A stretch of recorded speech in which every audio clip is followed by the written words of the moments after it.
buenas noches. A continuación vamos a presentar un video donde vamos a hablar de los planos anatómicos del cerebro, vamos a hablar de una estructura del tronco encefálico y una estructura subcortical.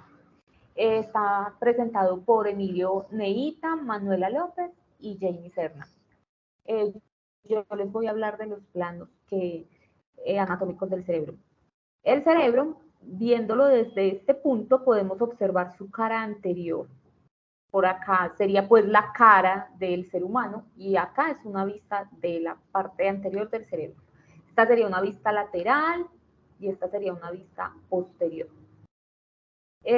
Para hacer los cortes, vamos a colocarlo desde la parte anterior. En este sentido se puede realizar un corte coronal o un corte frontal, que divide el cerebro en anterior y en posterior. Si observamos acá, se puede hacer un corte sagital, que en este corte se divide en hemisferio derecho, y en hemisferio izquierdo. Si hacemos un corte de esta forma, dividiría el cerebro en superior y en inferior. Vamos a hablar de una estructura subcortical, que sería la hipófisis. Esta se encuentra ubicada en este lado, o sea, en la cara anterior del cerebro, y se puede también observar desde esta forma. Acá se observa mejor la hipófisis, que sería esta glándula que se encuentra acá.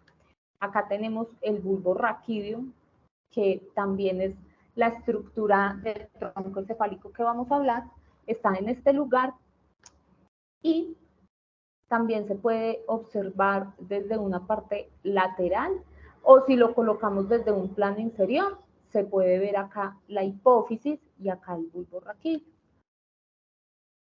Muchísimas gracias.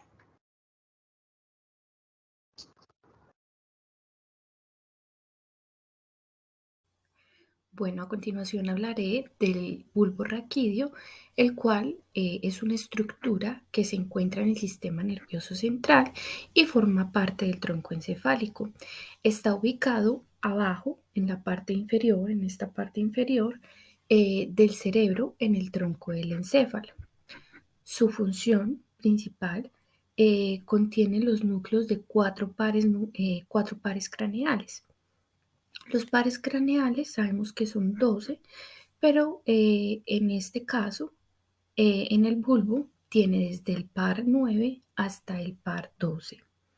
Además, se encargan de las funciones más relacionadas con la respiración, la faringe y la laringe. Como lo mencioné hace un momento, el bulbo raquídeo se encuentra ubicado en la parte de abajo del cerebro, en el tronco del encéfalo. Si vemos esta imagen, vemos que está subdividido en 3. En esa parte superior vemos que está el mesencéfalo. En la siguiente parte del centro del medio se encuentra la protuberancia, y finalmente esta parte que está subrayada de color verde es el bulbo raquídeo. Esta es la parte más distal del tronco del encéfalo. Y ya por último, en la parte inferior se conecta el bulbo raquídeo con la médula espinal. Como sabemos, el bulbo raquídeo tiene 4 pares craneales, los cuales vemos en la imagen, que son el nervio noveno, décimo, 11 y 12, que son el nervio glosofaringeo, nervio vago, nervio accesorio, nervio hipogloso. ¿Por qué hago mención de estos? Porque ambos todos están conectados en la patología, ¿cierto? Sabemos que estos pares craneales van vinculados en la respiración, en todos los problemas fónicos como la disfonía, la afonía, lo que tiene que ver con la laringe, adicional a esto también todo lo que tiene que ver con la deglución. Y un ejemplo para que sea un poco más claro es que en un caso dado de recibir un golpe muy fuerte, una lesión en la parte inferior, del cerebro, podemos tener problemas respiratorios, se pueden tener también problemas, como lo mencioné anteriormente, de deglución, y en el tono de la voz también se puede ver muy afectado. Dentro de las estructuras subcorticales sobre las cuales hemos querido abordar este trabajo, hemos querido ahondar sobre la glándula pituitaria, o más conocida como la hipófisis, entendiendo que se trata de una glándula, o más bien un órgano, entendiendo que un órgano es siempre un productor de ciertas sustancias.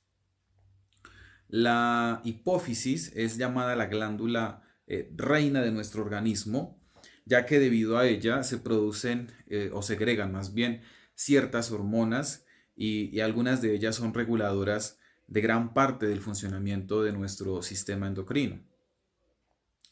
Esta glándula se ubica en la base del cráneo, en una depresión del hueso esfenoides que se llama silla turca.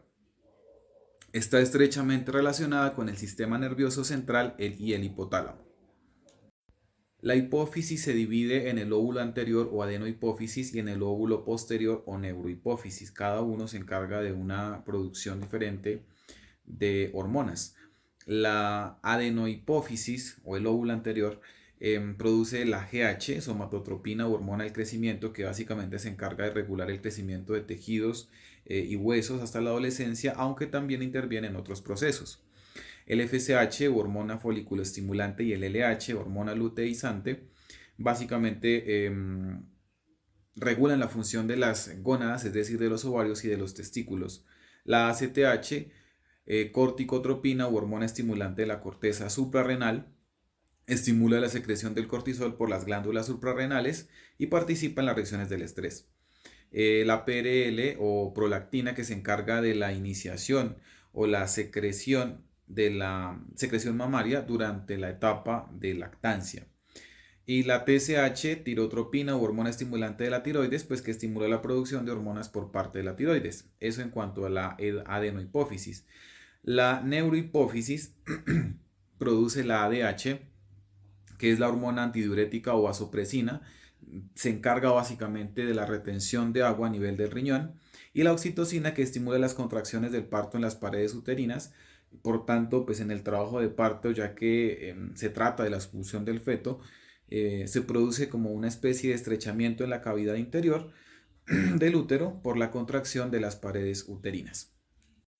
Como hemos visto, la hipófisis es una glándula reguladora de gran parte del funcionamiento de nuestro sistema, y es importante también tener en cuenta que, así como regula muchas de nuestras funciones, también se presentan algunas patologías. Principalmente hemos querido nombrar alguna, como es el prolactinoma, que se trata de una, o bueno, más bien hace referencia a una excesiva producción de la hormona prolactina.